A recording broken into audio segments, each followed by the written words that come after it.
Assalamualaikum warahmatullahi wabarakatuh. Pada kesempatan kali ini, kita akan membahas sebuah kasus yang mengguncang dunia medis dan hukum. Sebuah operasi kecil yang seharusnya rutin berubah menjadi titik awal terbongkarnya jaringan perdagangan organ manusia. Kisah ini dimulai dari sebuah rumah sakit di sebuah kota dan berakhir pada pengungkapan sindikat yang melibatkan oknum medis, aparat, dan perantara gelap dari luar negeri.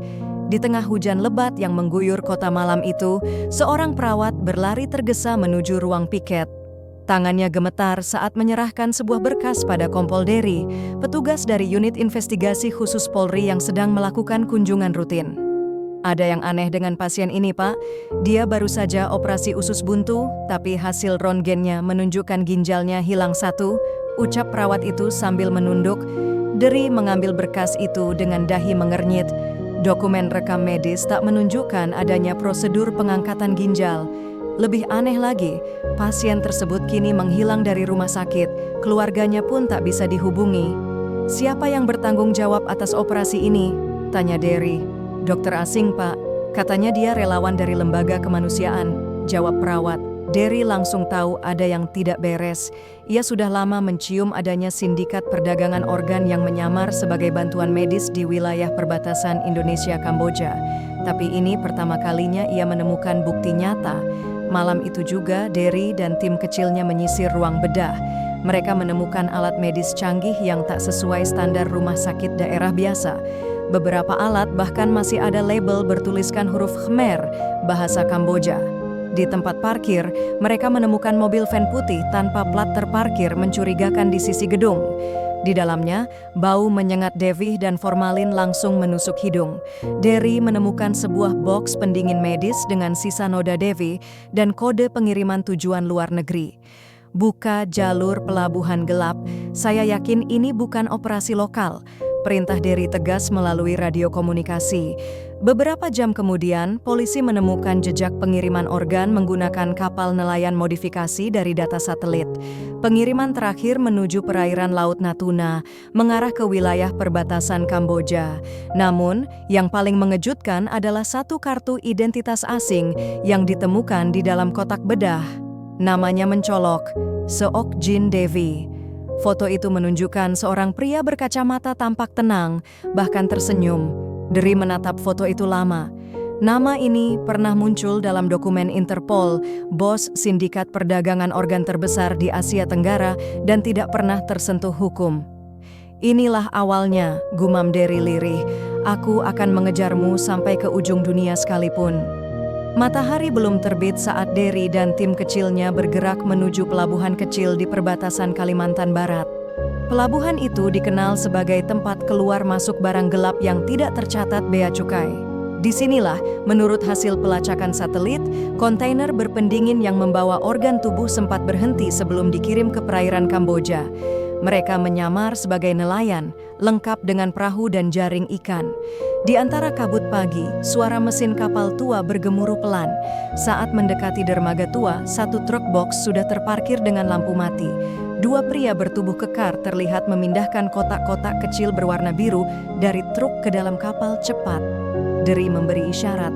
Dalam hitungan detik, pasukannya menyerbu. Polisi, teriak salah satu pria. Dua pria itu sempat mencoba melarikan diri, tapi peluru peringatan membuat mereka menyerah. Di dalam kotak ditemukan 4 organ ginjal manusia yang sudah dibekukan. Salah satu pria yang ditangkap bernama Darwis, warga lokal yang sudah lama hilang dari catatan kependudukan. Saat diinterogasi, wajah Darwis pucat, matanya berkaca-kaca. Aku cuma kurir, Pak. Aku diancam. Kalau nolak, keluarga dibunuh. Mereka bukan orang sembarangan. Siapa mereka? Tanya Dery tajam. Orang Kamboja, Pak. Bosnya namanya Seok Devi, jawab Darwis terbata. Nama itu muncul lagi, merujuk pada Seok Jin Devi, yang selanjutnya akan kita kenal sebagai Sofyan Seok Devi atau Seok Chandra. Dery mencatat dengan cepat. Dari ponsel Darwis, tim siber berhasil membuka komunikasi rahasia. Di sana ditemukan jejak transaksi digital dalam mata uang kripto, lengkap dengan lokasi pengiriman dan penerima. Batam, Johor, kemudian Phnom Penh. Ini bukan jaringan kecil, ini sistem industri. gumam Derry sambil menelusuri jalur di layar tablet. Penyelidikan membawa Derry ke sebuah rumah penyimpanan di daerah Entikong. Di sana, tim menemukan beberapa remaja yang disekap dalam ruang sempit. Sebagian besar adalah anak jalanan yang hilang dari catatan sosial. Mereka dibius, tubuhnya ditandai dengan spidol merah. "Calon donor paksa," bisik salah satu dari mereka lemah kepada Derry. "Tolong Pak, mereka bilang aku akan dikirim malam ini, ginjalku akan dijual." Derry menahan amarah, saat itu juga ia menelepon markas besar.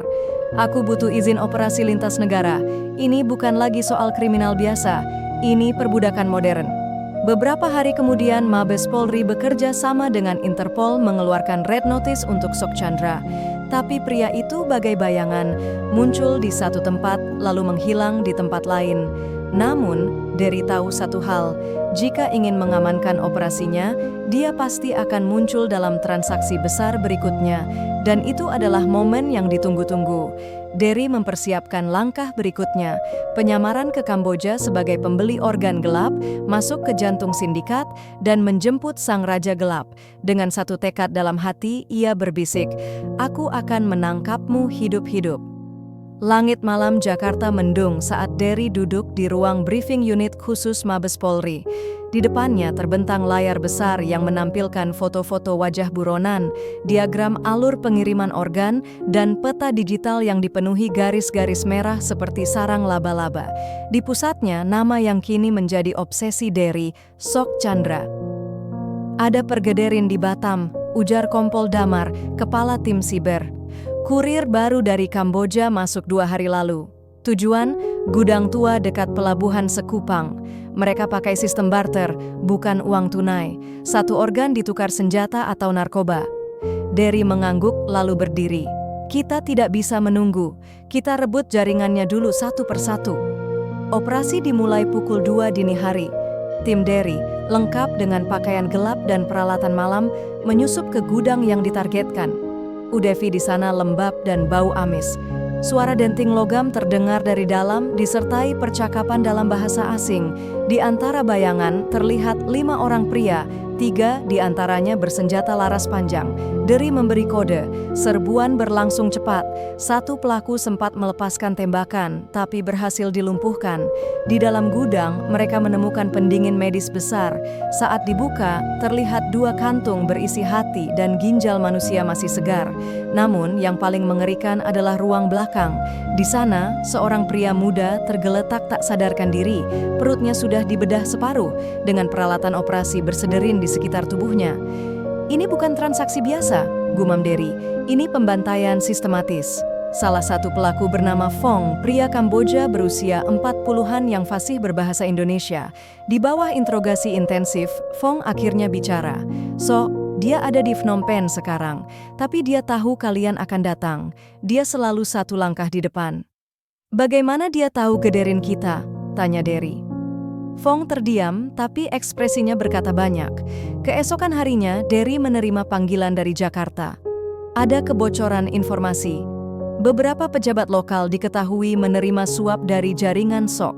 Bahkan, salah satu nama di daftar merah ternyata adalah pensiunan jenderal yang pernah menjadi atasan Derry. "Kalau kau teruskan ini, Derry, kau tidak hanya melawan penjahat internasional, kau melawan sistem." Derry menggenggam gagang telepon dengan rahang mengeras. "Aku tidak peduli.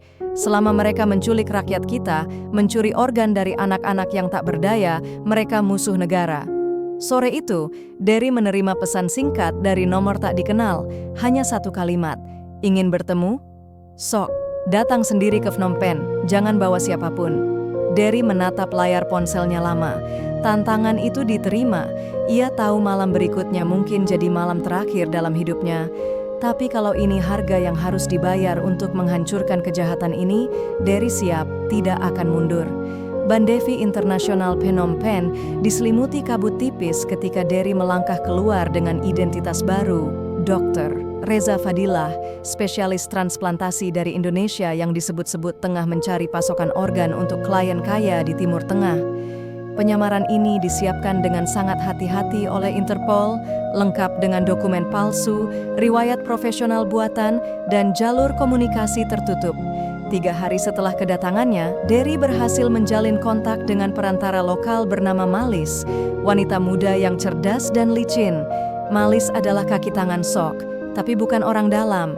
Ia hanya penghubung antara pembeli dan sang raja organ. "Kami bisa menyediakan apa saja," kata Malis sambil mengaduk teh susu di kafe kecil. "Tapi Dr. Reza harus menunjukkan komitmen. Tidak semua orang bisa bertemu Sok Chandra." Derry menyelipkan setumpuk uang ke dalam map dokumen medis dan menyerahkannya dengan tenang. "Aku bukan orang yang suka buang waktu," ucapnya dengan aksen asing. "Aku perlu ginjal sepasang dalam 2 hari. Malis tersenyum tipis. "Saya akan atur. Tapi ingat, sekali Anda masuk ke dunia ini, tidak ada jalan keluar." 2 hari kemudian, Derry dibawa ke sebuah klinik ilegal di pinggiran Phnom Penh. Tersembunyi di balik bangunan toko alat elektronik, ia diminta memeriksa 2 donor yang terikat di ranjang logam dengan mata tertutup dan tangan terborgol. Keduanya masih remaja. Salah satunya sempat berbisik lemah dalam bahasa Indonesia, "Tolong Pak, saya dari Medan." Devih Derry mendidih, tapi wajahnya tetap dingin. Dia mengambil gambar diam-diam, lalu mengaktifkan mikrofon tersembunyi di balik kerah bajunya. Semua yang terjadi direkam dan langsung dikirim ke server Interpol secara real-time. Tiba-tiba pintu ruangan terbuka, dan di sanalah dia, Sofyan Devi. Rambut disisir rapi ke belakang, berkemeja linen putih, dan membawa tongkat kayu mahal. Pria itu tersenyum sambil menatap Derry. "Jadi Anda dokter dari Indonesia? Kabarnya Anda bisa menyelamatkan banyak pasien." Suaranya datar, penuh kecurigaan. Derry berdiri dan mengangguk sopan. Sok melangkah lebih dekat, matanya tajam. "Dan saya juga tahu, beberapa dari dokter itu bukan dokter sungguhan." Ketegangan menebal.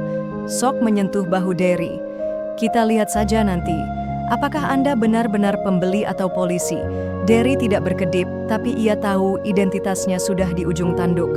Malam itu, Derry dibawa ke sebuah villa mewah di luar kota, dikawal 4 pria bersenjata.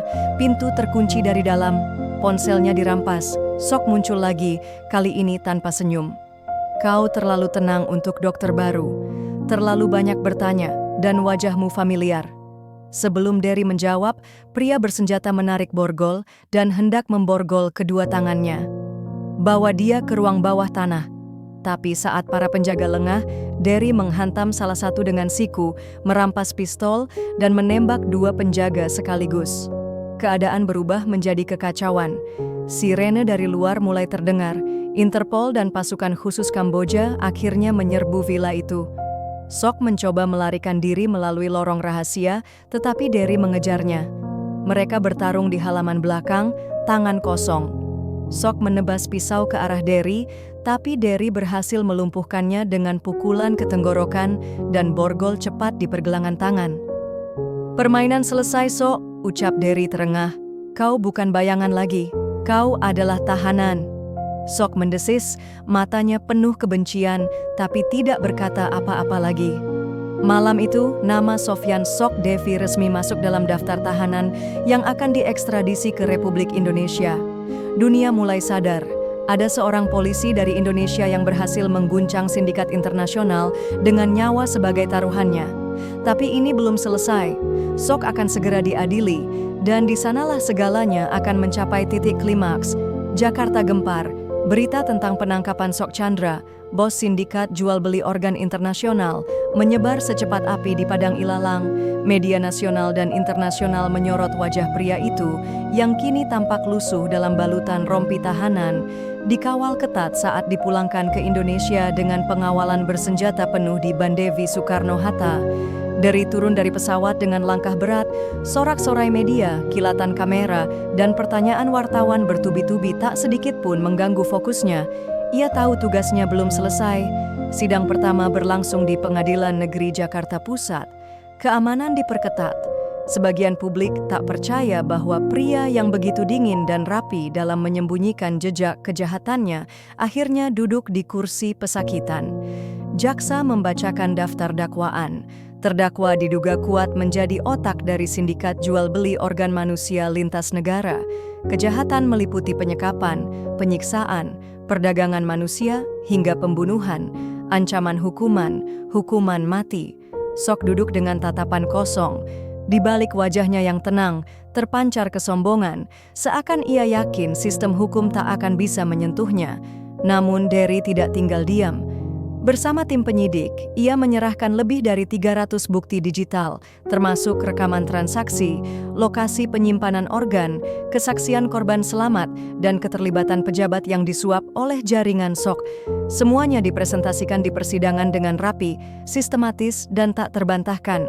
Puncaknya adalah kesaksian seorang korban bernama Yuni, gadis remaja asal Surabaya, yang sempat disekap dan nyaris kehilangan ginjalnya di Phnom Penh. Dengan suara gemetar, Yuni berkata, "Saya lihat sendiri ada anak-anak lain yang tidak selamat.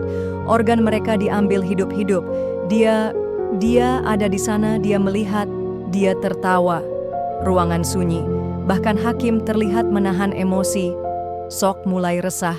Setelah 7 minggu sidang dan pemeriksaan intensif, tibalah hari yang ditunggu. Pengadilan memutuskan, maka dengan ini terdakwa Sofyan Devi dijatuhi hukuman mati atas kejahatan terhadap kemanusiaan yang sistematis dan masif. Negara tidak akan memberi ruang bagi predator berkedok bisnis kemanusiaan. Suara palu hakim menghantam meja, menandai akhir dari perjalanan panjang perburuan ini. SOK menjerit, mengumpat dalam bahasa Khmer. Namun penjagaan tidak memberi celah. Ia digiring keluar ruang sidang tanpa belas kasihan. 3 bulan kemudian, SOK dieksekusi di Nusa Kambangan, tanpa upacara, tanpa keluarga, dan tanpa jenazah yang dijemput. Jenazahnya dikuburkan di sebuah lokasi yang dirahasiakan, dalam sebuah liang lahat tanpa nisan, tanpa nama, tanpa doa, dikawal oleh aparat bersenjata. Derry berdiri di tepi makam, tatapannya tegas namun lelah. "Bukan karena aku membencimu, tapi karena tak ada lagi tempat untuk iblis di dunia ini," bisiknya lirih. Perburuan telah selesai, tapi di dalam hati Derry, pertempuran moral belum berakhir. Dunia masih gelap, namun ia bersumpah, selama dirinya masih bernapas, tak akan ada sindikat yang bisa bersembunyi di balik kebusukan uang dan kekuasaan. Beberapa minggu setelah eksekusi Sofyan Devi, Jakarta kembali memasuki rutinitas sehari-hari. Berita tentang sindikat perdagangan organ yang berhasil dihancurkan oleh polisi Indonesia masih menjadi perbincangan, tetapi semakin lama cerita itu memudar dari ingatan publik. Namun bagi Derry, segalanya masih segar di pikirannya. Keberhasilan menumbangkan sindikat yang mengerikan itu bukanlah akhir dari segalanya, melainkan sebuah awal dari perjalanan panjang yang harus ia hadapi. Pagi itu, Derry berdiri di depan makam tanpa nisan yang terletak jauh di dalam hutan Nusa Kambangan, tempat jenazah Sofyan Devi kini beristirahat. Tanpa nama, tanpa jejak, tanpa pengakuan dari dunia yang telah ia sakiti. Makam itu sederhana, hanya sebuah liang kubur yang ditutupi tanah dan dedaunan. Derry menatap tanah itu dalam-dalam, seakan berharap bisa menemukan jawaban atas pertanyaan yang terus mengganggu pikirannya. Apakah ini benar-benar keadilan? Ia tahu SOK telah membayar harga yang sangat mahal atas kejahatannya, namun di dalam hatinya rasa hampa masih menyelimuti. "Ini hanya sebuah simbol," Derry berkata pelan pada dirinya sendiri. Tapi dunia tidak akan mengenalnya lagi. Ia melangkah mundur, meninggalkan makam itu di belakangnya. Kembali ke Jakarta, Derry tidak merasa seperti pahlawan di tengah sambutan yang datang. Ia justru merasakan kekosongan. Media meliput kisahnya dengan beragam sudut pandang, ada yang menyebutnya sebagai pahlawan yang tak dikenal. Tetapi Derry tidak merasa ada kebanggaan dalam dirinya. Baginya, ini adalah pekerjaan yang harus dilakukan dan sudah selesai. Namun, setiap kali ia melewati jalan-jalan kota, bayangan wajah-wajah korban perdagangan organ yang pernah ia lihat, wajah-wajah yang dipenuhi ketakutan dan penderitaan, terus menghantui pikirannya. Bagaimana dengan mereka yang masih terjebak dalam jaringan serupa? Berapa banyak lagi yang harus diselamatkan? Pertanyaan itu terus bergema dalam hati Derry. Hari berikutnya, Derry kembali ke kantor pusat Mabes Polri. Kali ini ia hanya membawa dirinya sendiri. Tidak ada perayaan, tidak ada soderin. Semua berjalan seperti biasa. Namun, ada satu hal yang baru di meja kerjanya. Sebuah amplop coklat tebal yang tergeletak begitu saja, dengan tulisan yang ia kenali dari teman lama. Tanpa ragu, Derry membuka amplop itu. Di dalamnya ada sebuah surat dan sebuah foto. Surat itu berisi pesan singkat. Tugasmu belum selesai, Derry. Dunia ini masih penuh dengan kegelapan. Jika kau ingin menghentikan mereka yang lebih besar, lebih kejam, datanglah ke Surabaya. Kami tahu bahwa ada lebih banyak yang harus dihancurkan. Dan foto itu, sebuah foto lama, menunjukkan seorang pria yang sangat familiar. Fong, kaki tangan Sok yang pernah ia tangkap di Batam. Derry menatap foto itu sejenak, jantungnya berdegup kencang. Ternyata Sok Chandra hanyalah bagian dari jaringan yang lebih besar yang belum sepenuhnya berhasil dihancurkan. Dengan tangan yang sedikit gemetar, Derry menyimpan surat itu dan foto di dalam laci mejanya. Ia tahu jalan di depannya tidak akan pernah lurus, tetapi ia juga tahu bahwa setiap langkah kecil, setiap upaya untuk menghentikan mereka yang mengancam kehidupan manusia adalah bagian dari perjuangan yang tak akan berakhir. Di luar, matahari mulai tenggelam di balik gedung-gedung Jakarta. Namun di dalam hatinya, Derry merasakan sebuah panggilan yang tak bisa ia abaikan. Ini bukan akhir dari cerita. Ini adalah sebuah bab baru yang menunggu untuk dimulai. Dan kali ini, ia akan melawan mereka yang lebih besar, yang lebih gelap, yang lebih tak terlihat. Dengan tekad yang bulat, Derry melangkah keluar dari kantor, siap menghadapi apapun yang akan datang. Dunia ini masih membutuhkan banyak pahlawan yang siap bekerja dalam bayang-bayang, tanpa mengharap pujian, hanya demi menyelamatkan mereka yang tak bisa menyelamatkan diri. Di tempat yang jauh, di bawah tanah yang dalam, sebuah kuburan tanpa nama menyimpan kisah dari seorang pria yang pernah menguasai dunia gelap perdagangan organ. Tetapi bagi dunia, namanya akan terlupakan. Hanya segelintir orang yang tahu siapa dia dan bagaimana dunia bisa kembali sedikit lebih aman tanpa keberadaannya. Namun di hati Derry, ia tahu perjuangan ini akan terus berlanjut.